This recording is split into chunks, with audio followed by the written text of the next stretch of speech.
Mr. Summer threw over a card, arrogantly demanding that I divorce his daughter Mary. Originally, I was very unwilling, but in an instant, my attitude changed, and I promptly signed the divorce agreement. All because I suddenly awakened the memories of my past life.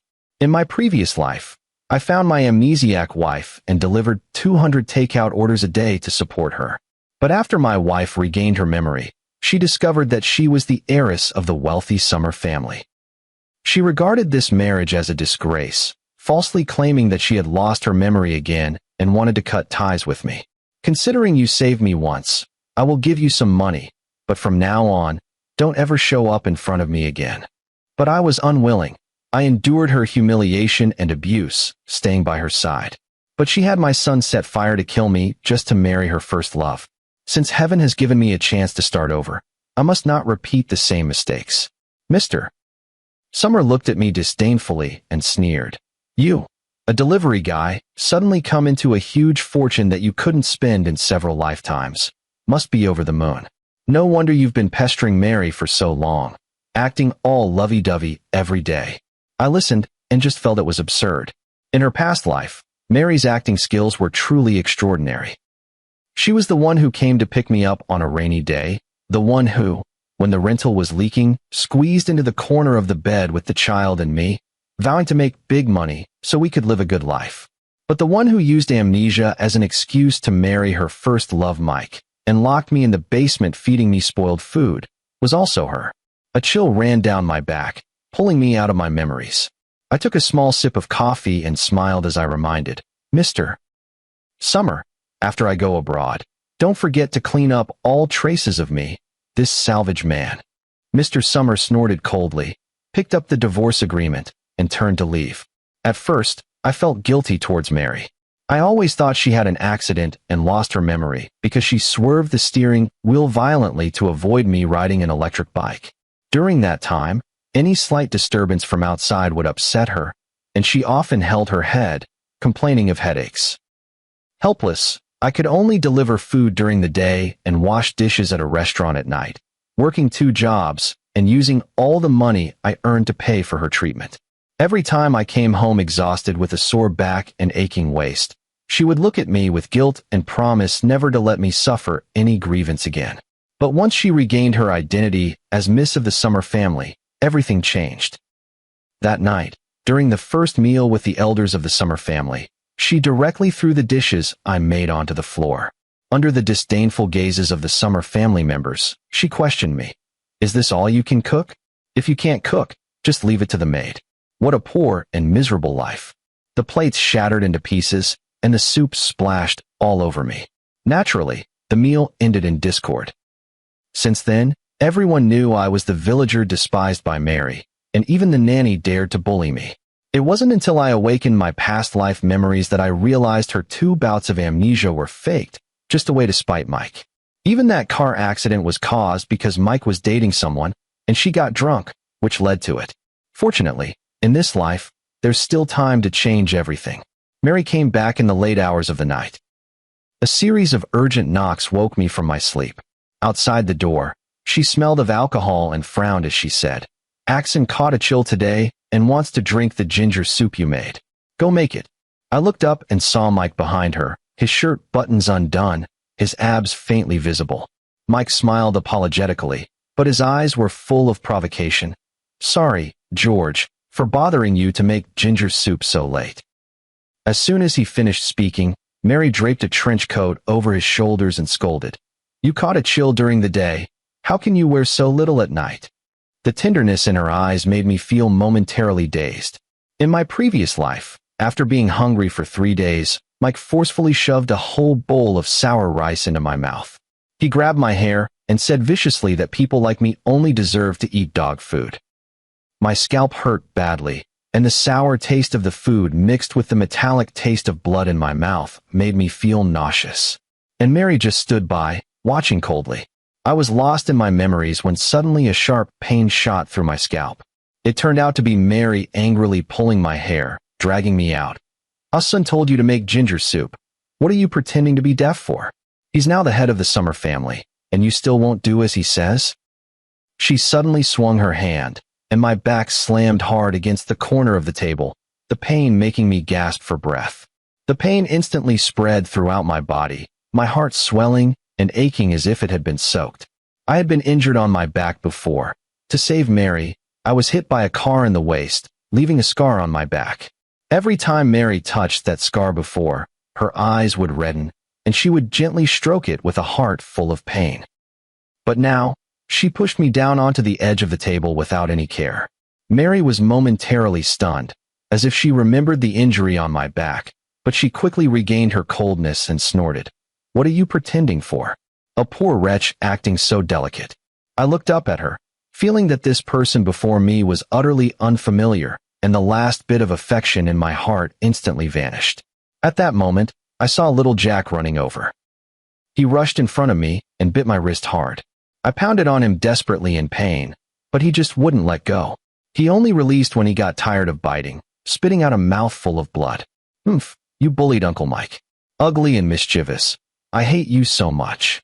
I numbly looked down at my wrist, already a bloody mess. Mary took Jack in her arms, and Mike smiled as he patted his head. Jack seemed encouraged, his little face flushed red, and he threw the toy in his hand at me. "I'm going to smash you, you bad guy. Let's see if you still dare to bully people." I felt like my body was filled with lead and didn't dodge the toy. It hit my forehead and then fell to the ground. I just felt as if something was being pulled out of my body, torn apart into pieces. Jack was a premature baby, physically weak, and couldn't be left alone for a moment. I stayed by his side constantly, not daring to be negligent for even a second. The child I loved with all my life was taken from me because, in wanting a father of noble birth, I was deliberately set on fire and killed. Now, in order to please Mike, he would rather bite me to death. When Jack was taken away by Mary, he even made a funny face at me. Mike even praised him for being brave. The three of them were as close as a happy family of three, leaning on each other, gradually disappearing from my sight. The coolness of the marble floor slowly seeped up, and I couldn't help but shiver. I glanced at my phone. There were still 48 hours left before the flight abroad. I began packing my luggage. Married to Mary for 10 years, yet all my belongings couldn't fill even one suitcase. Because Mary said I'm just a country bumpkin who doesn't understand luxury goods. Even if she bought them for me, it would be a waste. Thinking about it, it's really sad. By the time I came to my senses, it was almost dark. I glanced at my phone and decided to have dinner at the old noodle shop I often go to before leaving. I just wanted to spend these last 2 days quietly, but things didn't go as I wished. When I came out of the noodle shop, I ran into Mary and Mike again. Mike was carrying a bunch of shopping bags in his left hand, and Mary was clinging to his arm like a little bird. Behind them, Jack, small in stature, was struggling to hold several packaged boxes, his face full of pride. Watching this scene, my eyes stung, and my heart felt like it was being tightly squeezed by a big hand, aching so much I could hardly breathe. By the end, even the wound on my wrist started to hurt. Just as I was about to lose my balance, someone suddenly appeared and supported me. It was Emma, the business rival Mary mentioned who had repeatedly snatched her projects. When Mary walked over, Emma was holding my hand, checking the injury on my wrist. Mike said sarcastically, "George, if you can even hook up with Ms. Emma, it seems you're quite capable. During the time Mary was away, you haven't been idle either." Before Mike could finish his mocking words, Emma's slap landed solidly on his face. Seeing Mike get hit, Mary hurriedly rushed up and started fighting with Emma. By the time I reacted and rushed up to stop them, Mary already had bruises on her face. She covered the bruised side of her face and laughed coldly. "George has taken such good care of you? Is it worth fighting me over him?" Before she finished speaking, I slapped her. A red mark instantly appeared on Mary's face. She angrily raised her hand to strike back, but Emma caught it midair with a firm grip. Emma suddenly shook off her hand, and Mary staggered back a few steps. After steadying herself, she immediately turned around to check the injury on Mike's face. Having stood under the blazing sun for so long, I only felt my eyes burning and stinging, and my throat felt like something was choking it, making even speaking unusually difficult. "Mary, so you and Mike are working in the mall? If you have nothing to do with me, why interfere in my business? If you do have something to do with me, then what exactly is your relationship with Mike?" Mary's expression stiffened instantly upon hearing this. Mike's face also turned very unpleasant, and he instinctively touched the watch on his wrist. Then he didn't say a word, looking at my son with a wronged expression, as if seeking help. Jack frowned, his face full of disgust as he picked up a stone from the ground and threw it at me. But Emma blocked it. I asked Mom to take me to pick out a birthday gift for Uncle Mike. You bad person, you're not allowed to bully him. Jack shouted angrily. Uncle Mike isn't as ugly as you. You're just a low-class, poor loser. He is the ideal dad I have in mind, the true father in my heart. Ideal dad, true father. I tugged at the corner of my mouth and looked at Jack's face, which resembled mine by about 60%, with a faint expression. Is that so? Then you must be very filial. Jack's lips moved as if he wanted to say something more. I was too lazy to look at him again, so I nodded to Emma in thanks, and then turned to leave. Behind me, the teasing voices of Mary and Mike gradually faded away, but I felt as if my legs were filled with lead, each step incredibly difficult to take. I didn't even notice when it suddenly started raining. I reached out to touch my face. My hand was cold, unable to tell if it was rain or tears. By the time I returned to the villa, it was almost 11 o'clock at night. Unexpectedly, Mary was still awake. The moment I opened the door, a pink blanket was wrapped around me, followed by a burst of floral fragrance. Why didn't you find somewhere to take shelter when it started raining? Mary's tone was reproachful, yet very gentle, as if none of the unpleasant things between us had ever happened. In my past life, before Jack set the fire, Mary came to see me and spoke to me in this same gentle tone. As I was thinking, Mary suddenly lowered her head and put something on my sleeve. I looked down and saw a pair of cufflinks on my cuff. Exactly the complimentary gift that came with the watch Mike was wearing. In Mary's eyes, I was just a poor country bumpkin who didn't understand luxury goods, so she gave me the cufflinks that came with that watch. But she didn't know that my major in college was jewelry design. Mary didn't notice the change in my expression and kept talking to herself. Didn't you always want to go out with Jack? Mike went to the amusement park and the parent-teacher meeting before. I checked. The weather will be nice tomorrow. Let's go camping, to the Green Vine Park you've always wanted to visit. Tomorrow is the last day before I leave. Mary probably sensed the change in me and wanted to make amends. But my heart had long been dead. Since she gave me this chance, then before leaving, I'll leave her with an unforgettable memory. I don't want to get too involved with Mary anymore, but I want to spend a little more time with Jack. Before he moved into the big villa, filled with many expensive toys and clothes. He also once carried a vegetable basket under the moonlight and held my hand on the way home. Okay, Jack, you should grow up to be an honest and kind person, whether you like your father or not. After all, we will never see each other again. The weather today was indeed nice, and Jack unusually didn't complain about me. While Mary was grilling, he was feeding the ducks by the side of Greenvine Lake. The surrounding reeds were drooping, and I just stared at him steadily. Perhaps my gaze at him was too naked and straightforward. Jack awkwardly twisted his body. Then he stepped towards me, shyly pouring a small handful of grain into my palm. Stammering, he said, "You've been watching for so long. You must like the ducklings too." Here. I smiled and touched his cheek, then got up to walk towards the lake, but his small hand grabbed the hem of my clothes. Daddy, let's go feed the ducks on the other side." Jack took my hand and led me to the opposite side of the reed marsh. As soon as I reached the lakeshore, a force pushed me into the water. Laughter immediately broke out on the shore. Mike smiled and high-fived Jack, celebrating the success of their prank. Cold water kept flooding into my nose and mouth. I coughed violently, futilely splashing the surface and shouting for help. I can't swim, and I'm very afraid of water. Jack knew this, and Mary knew it too. But when Mary came over upon hearing the noise, she only glanced at me and helplessly patted Mike on the back. "Why do you still like playing pranks like a child? I really can't do anything about you." There was no blame at all, her tone almost indulgent. I didn't know if it was true despair or fear of death, but tears unconsciously slid down from the corners of my eyes. From picking up Mary to now, everything flashed by like a revolving lantern, and before losing consciousness, I faintly caught a bit of sound. "All right, Axon, stop messing around. I'll go rescue George." "No need. George has done so much farm work before. His body is very strong." "Yeah, Mom, Just wait a little longer. We finally managed to trick him into coming. The last look Mike gave me was a nearly disdainful pity from top to bottom. I woke up just as the sky was getting dark. Maybe I swallowed too much water. My throat felt like I had swallowed blades. The cup by the bed didn't spill a drop of water, so I got up and went to the living room.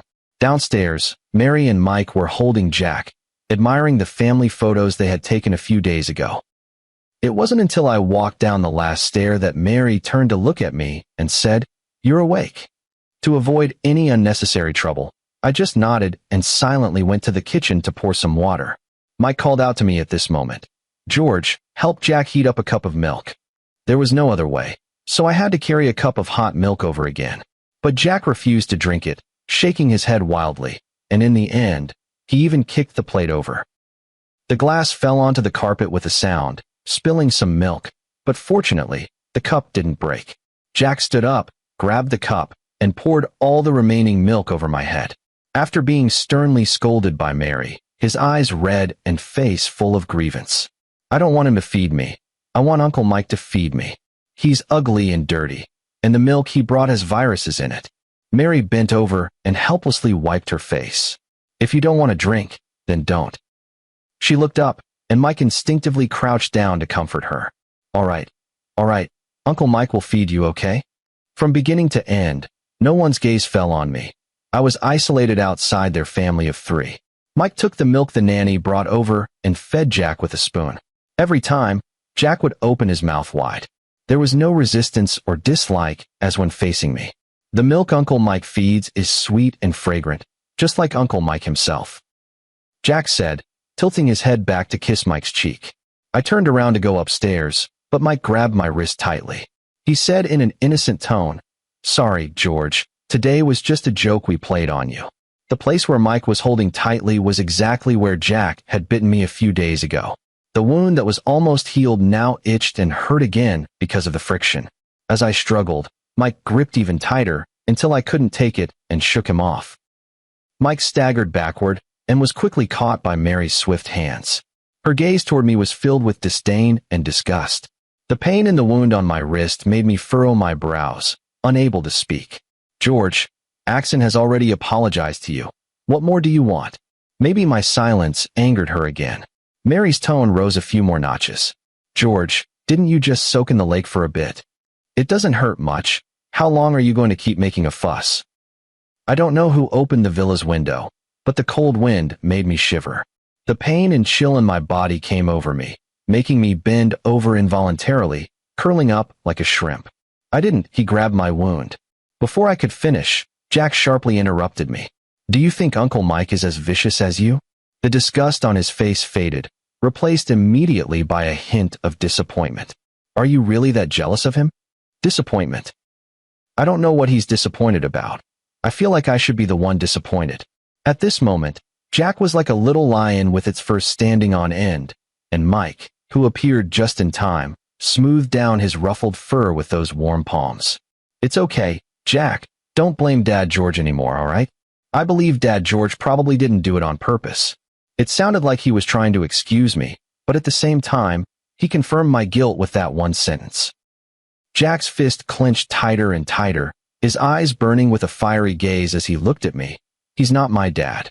Mary suddenly looked up at her, but said nothing.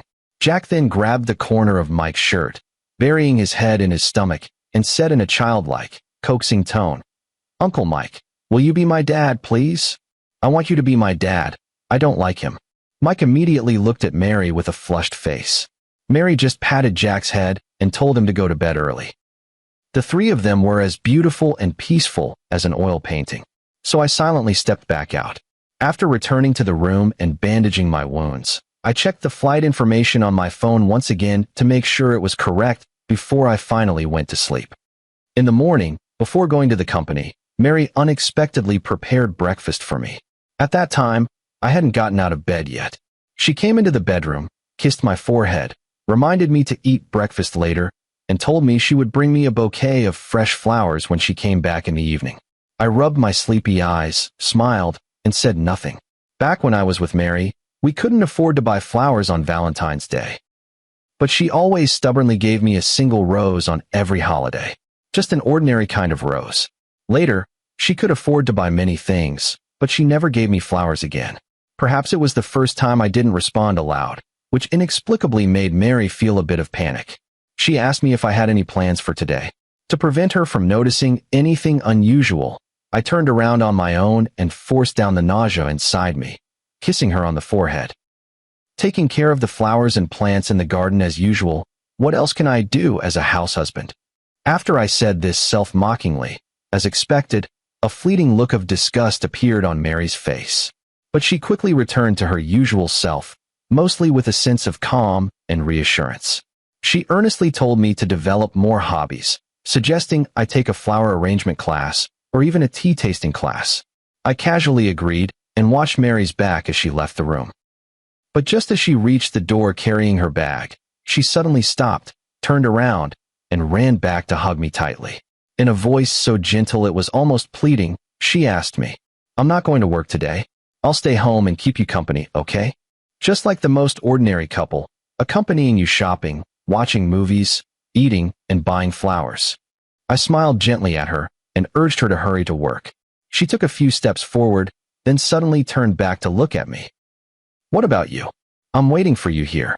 Mary placed her thumb over mine, almost childishly stamping it like a seal.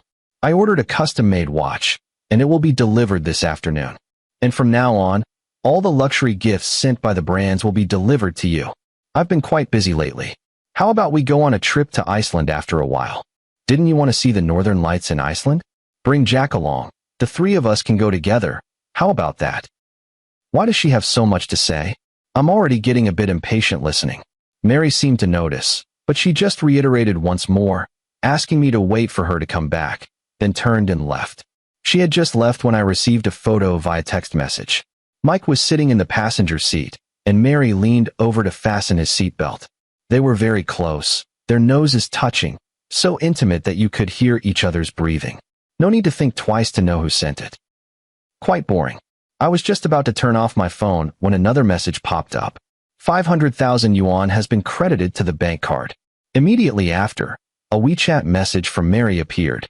She said that if I was bored at home, I could go to the arcade and play some games. I took the money and just found it funny. What is this? Material compensation after cheating? I didn't want to think any further, so I packed my bags and headed to the airport. Mary came home carrying a large bouquet of Austin roses. But no matter how many times she called downstairs at the villa, there was no response. Until the maid appeared and said George had dragged his luggage to the airport. Mary had been uneasy since morning, and now that strong sense of anxiety was growing even stronger. She threw the rose aside and drove like the wind from the garage to the airport. It wasn't until the Maybach stopped at the airport entrance that Mary came to her senses, as if waking from a dream. Yes, she couldn't catch that plane, nor could she win George back. When did she start realizing that she actually loved George? It was when eating the meal Mike cooked with his own hands for the first time, but her mind was thinking about the braised pork George made. It was still when Mike gave her a gift. She subconsciously felt guilty and uneasy toward George. But the 10 years of hardship with George made her a laughingstock in the upper echelons of Beijing society. She was too eager to escape that period. But she hurt George. George, who had been married to her for 10 years. Mary turned the steering wheel and drove back to the bar. That night, she drank until she had a stomach hemorrhage, and the next morning Mike received the news and went to the hospital to pick her up.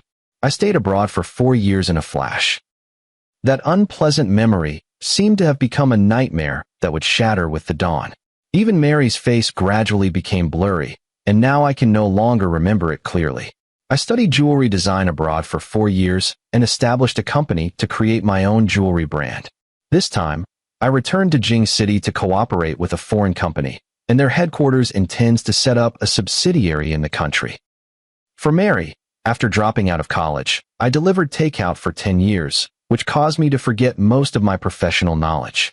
To regain it, I studied day and night. I often worked on designs until dawn, and unsurprisingly, developed tendinitis. Eventually, relying on my solid work skills, I began to stand out in the jewelry industry. But that was still not enough. I wanted to grow bigger and stronger. I wanted to establish my own jewelry brand company. I no longer want to be a fish on the chopping board, at the mercy of others. But I never expected that the first person I would collaborate with after returning to the country would be Emma. Walking out of Jing City Airport, I didn't even have time to catch a taxi before Emma's Bentley was already parked at the corner. Emma drove herself, and to avoid making her look like a driver by having me sit in the back, I sensibly took the front passenger seat. I don't know why. Even though I haven't thought about Mary for a long time, this scene still reminded me of the photo Mike sent me. Emma saw that I had been lost in thought for too long, so she snapped her fingers right next to my ear. Snapping back to reality, I gave her a polite smile. I have to thank Ms. Emma even more this time for driving me. Emma smiled faintly. The contract hasn't been signed yet. It's not too late to thank me after Mr. George makes some money. Emma and I went to the business center. The elevator doors opened, and outside was Mary's face. The moment she saw me, Mary's eyes, which had been as still as dead water, suddenly stirred with emotion. "George, is that really you?" "George." She tried to grab my wrist, but Emma blocked her hand. "Ms. Mary, please show some respect." I looked at Mary's surprised and helpless face without feeling a thing. When I left 4 years ago, Mary tried to contact me. But she never included me in her life. We had no mutual friends or family. Naturally, besides her phone number and WeChat, there was no other way to reach her. Erasing me from her world seemed as simple as just flicking a finger. Therefore, no one except her would remember that I had been here, let alone Mary's father who deliberately concealed it. She once wrote me a short essay of several hundred words, sending me a long string of messages. She apologized to me, comforted me, and promised that the three of us would live well together in the future. After realizing that sweet words couldn't move me, she reverted to her usual style, threats and intimidation. Sometimes it was photos of Jack injured, crying out to find his dad. In the end, even the flowers and plants I tended to in the garden withered, and she still wanted to send them to me. But Mary didn't remember that I had also sent her little essays, sharing my life. But what did she say at that time? Well, she said that if I was bored, I might as well find a class to attend. She angrily asked me if I didn't have any private life of my own. She said she was very busy and told me not to keep sending her messages. So I stopped sharing the flowers, plants, and sunsets I saw with her, and I no longer confided my frustrations and sadness to her, because she wouldn't care anyway. And Mary was so busy that she ended up in Mike's bed. In the end, when she found she couldn't get in touch with me, she started playing the victim. One day she was drunk, the next day she had a car accident. Once, after she drank so much that she had a stomach hemorrhage, Mike texted me. He said I had ruined his Mary so badly, and asked if I was satisfied now. What was my reaction when I received the photo back then? Oh, I sneered a little, then deleted the photo. What's so tragic about it? It's just the wheel of fortune turning. Why is he unhappy when the wheel turns to him? Finally, when Mike sent me a photo saying that Mary had cut her wrist for me, I only said, "Oh, that's quite artistic." Then I blocked them both. Mary still wanted to rush over, but Emma had already called security. She held me tightly behind her, watching Mary scream coldly. "George, how can you be so heartless? Do you know how long I've been looking for you? Didn't you promise me you'd wait for me to come back? How could you lie to me?" No matter how she screamed, I remained unchanged. Mary seemed to notice this as well, so she began to soften her tone. "George, do you not want Jack anymore? He misses you a lot, and I miss you too. In a couple of days, let's go to the parent-teacher meeting for the child together, okay? Didn't you want us to go camping together?" The more she talked, the more enthusiastic she became, but I had already lost the patience to listen. "Shut up, Mary. Pretty disgusting." The air suddenly became silent. In Mary's eyes, everything seemed to be frozen at that moment, only my mouth moving open and closed. Her face instantly turned pale. Even her lips began to tremble, as if something was being drained from her life. I no longer had the patience to watch her perform this sentimental act here. Fortunately, by the time I glanced down at my watch, the security guard had already arrived and dragged Mary out. Emma and I walked through the glass corridor glowing faintly, heading towards the office at the end. From Mary's perspective, she should only be able to see the retreating back. George. She desperately wanted to grasp something, yet was powerless. Since the day Mary appeared, all kinds of things have been appearing in my office. Breakfast on the desk. A delicate lunch made in the shape of a little bear. Beautiful fresh-cut flowers and a handwritten love note every day. You see, even when Mary was trying to win me back, she only gave me worthless things. But for Mike, it was all kinds of luxury handbags, watches, and bespoke suits. She said she was wrong. She said she loved me. But even now, she still thinks I only deserve these things. She still believes that no matter what it is, as long as it's from her, I will like it, so she doesn't care how she half-heartedly gives it to me. A wave of nausea hit my stomach. After throwing everything away, I ran to the bathroom and started vomiting violently. When I came out and pushed open the bathroom door, a glass of water appeared in my sight. Following the glass of water upwards, I saw a pair of snow-white, slender hands. Emma asked me worriedly if I was okay. I shook my head. Suddenly she asked me, "Have you ever eaten the cake from that shop in the north of the city?" I was puzzled. I have been abroad for 4 years, Emma should know. I once drove 2 hours to eat that cake, but it was really bad. I sat there for 2 hours, trying hard to swallow bit by bit, but it was still terrible. I asked her in confusion, "Then why don't you leave?" Emma shrugged, "Because I spent a lot of time driving for 2 hours, and I also paid for the cake. So I kept thinking about trying it again, just in case. But not everything has a just in case. Like that piece of cake. What I mean is, it's not that you can't turn back, it's just that the scenery behind you isn't worth it." I looked at her. "I won't." The things Mary gave me weren't worth much, but the display was quite grand.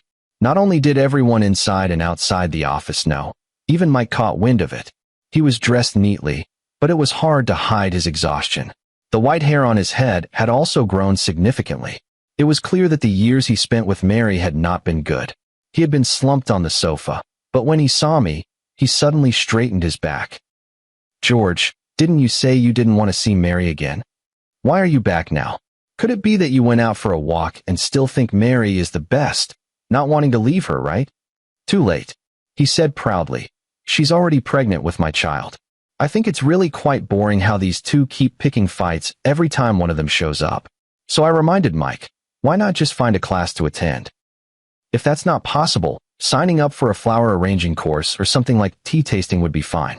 As soon as I said that, he felt I was humiliating him and immediately stood up. He said I was simply jealous of his marriage, jealous of his wife, and that even the children favored him. Jealous of the special affection he had that I didn't. I was sitting in the office, with a mountain of files in front of me, having no time to waste words with him. So I nodded, "You're right." For someone who rose by being the other woman, valuing family is understandable. After all, it's the only thing they managed to snatch through all their scheming. I was too lazy to bother with him anymore and waved my hand toward the door. Sitting on the sofa by the door, Mike sneered as he sipped his coffee. "You're not calling me, are you?" "No." With my answer, 2 security guards came in and dragged him out. Struggling, Mike turned back and shouted at me, "George, do you still remember that rainy night when you called Mary? She told you that your call caused her to lose a multi-million project, and you've felt guilty ever since. Actually, that night she was at my place. There was no project at all. She was just angry and embarrassed because you ruined her good plans." I was stunned. Ink droplets fell on the document, spreading a blot of ink. I should have changed my fountain pen a long time ago. Mary came again, this time bringing Jack along. She used the excuse of going to discuss business and left Jack alone at the door of my office. At that time, Jack had already grown into a big boy. When he saw me, he first gave me a cold glance, with a hint of being moved. Then he looked down at the floor and questioned me why I was only coming back now. I didn't answer, so he spoke to himself. "Stay at the old house tonight. Mike is staying at the villa." He was clearly grown up, yet it was as if he still thought the world revolved around him like when he was a child. Seeing that I ignored him, he furrowed his brows even more and snapped coldly, "George, have you caused enough trouble? If it weren't for you throwing a tantrum and foolishly going abroad back then, how could Mike have had the chance to rise?" He paced irritably around the room, then rubbed his hair in frustration with both hands on his head. "I know you're just a country bumpkin who can't help me with anything, and I never blamed you for not knowing much. But can you please stop holding me back?" He increasingly bore Mary's resemblance. He seemed certain that no father would ever give up on his own child, so he believed that no matter what he did, I would forgive him. Even if he poisoned his own biological father, he probably thought that if I knew, I would still choose to yield for the sake of his future. I was too tired to argue with him anymore and called the security to escort him out. I also instructed them that from now on, if any of these 3 people come, they are not to be allowed in. Jack panicked for a moment, but he quickly regained his composure, thinking I was just throwing a tantrum. Even as he walked out of my office, he snorted coldly and advised me to know when to stop, warning that it would be bad to ruin the father-son relationship. I said no more and simply began preparing for the upcoming meeting. Emma's little nephew Lele is a very adorable little boy. He always praised me with bright eyes, saying I was handsome, looked like a prince, and that the food I cooked was delicious. Especially, he loved the braised pork I made.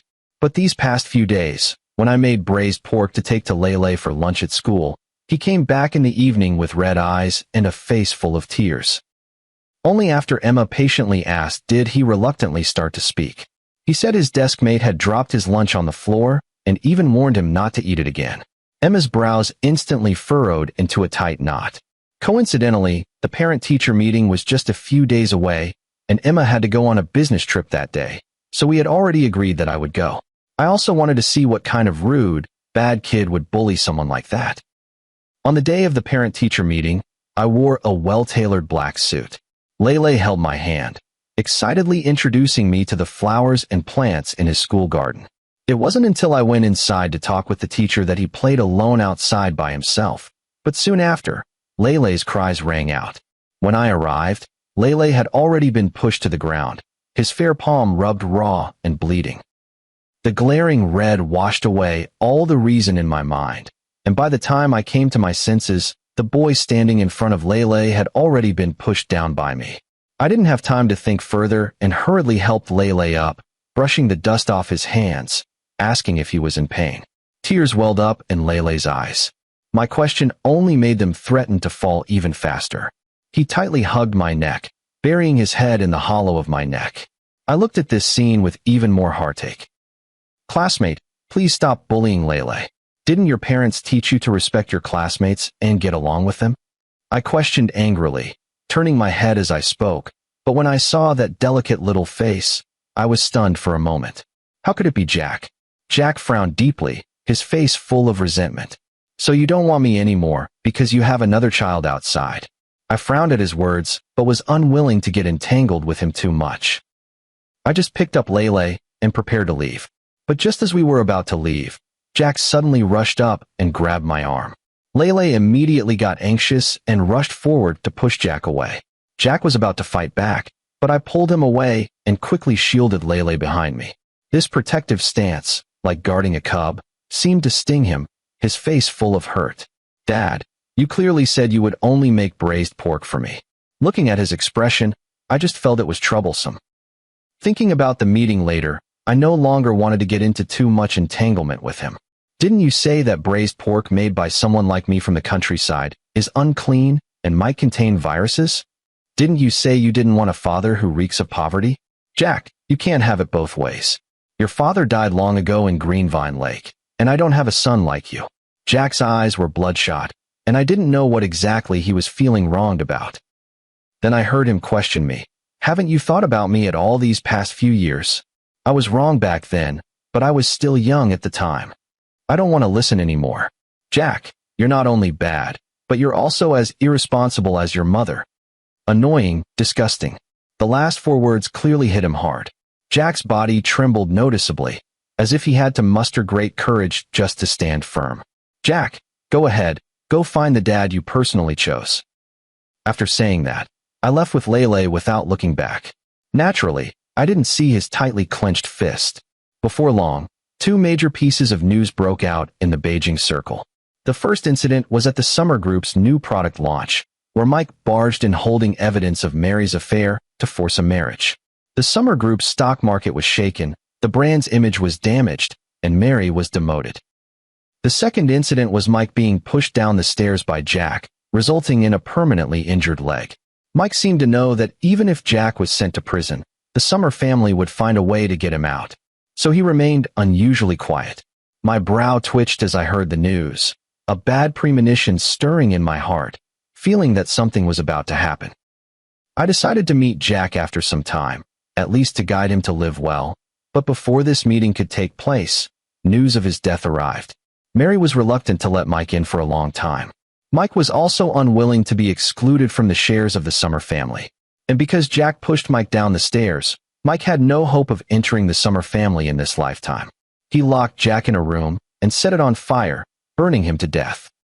Jack died in the same painful way as I did in the previous life. Mike's imprisonment was naturally unavoidable as well. The Summer family even hired people to look after him more in prison. Mary went crazy. Every day she would put on exquisite makeup and wait for me downstairs, wanting to deliver takeout with me and pick up Jack from school together. Rain or shine, no matter how the security guards tried to drive her away, it was useless. Until she stopped me again downstairs at the company. "George, let's go eat your favorite Sichuan cuisine tonight." I looked at her coldly. She seemed unwilling to accept Jack's death, deluding herself that we were still living in those ordinary, happy 10 years of the past. But time keeps pushing people forward. No one will stay in the same place waiting for her. You can look back, but there's no one behind you. "Mary, I know the reason you pretended to lose your memory twice. The first time was because Mike, whom you had a long-time crush on, suddenly got a girlfriend. You wanted to spite him, so you chose to be with me. And the pretense of amnesia was precisely a backdoor laid out in advance so that you could explain things to Mike later. How ridiculous. She had someone else in her heart from the very beginning. The second time you pretended to have amnesia was because you didn't want others to accuse you of abandoning your husband, yet you wanted to be openly together with Mike. Mary, both times you pretended to have amnesia, it was for him. But after getting pregnant, you were unwilling to marry him and even aborted the child. You no longer need to be obsessed with the happy home you created. Your pain isn't because of Mike, but because you yourself are a scumbag. I watched helplessly as the color drained completely from Mary's face, replaced by a pale, ghastly white. I smiled gently at her. Yes, this is how the wheel of fortune should turn, turning against me mercilessly. Mary had a car accident. It was on the same road where we first met because of a car accident. Only that time it was because she was driving under the influence, and this time she was intent on dying. When Mary's father found me, I was doing a puzzle with Lele. His temples had grown many white hairs, making him look 10 years older. He handed me Mary's will and asked if he had done something wrong. I smiled, didn't even look at the will handed to me, tore it up, and threw it into the trash can. Behind me, Emma walked over carrying a cup of coffee. I leaned against the office desk, looking down at him. How could that be? I'm doing quite well now. He didn't say anything more, gradually fading away from my life, just like those others. Emma handed me a document. I thought it was a contract, but when I opened it, I found a sketch of my profile. "Mr. George, are you free tonight to do me the honor of having dinner?" She reached out her hand to me, and I smiled as I took her hand.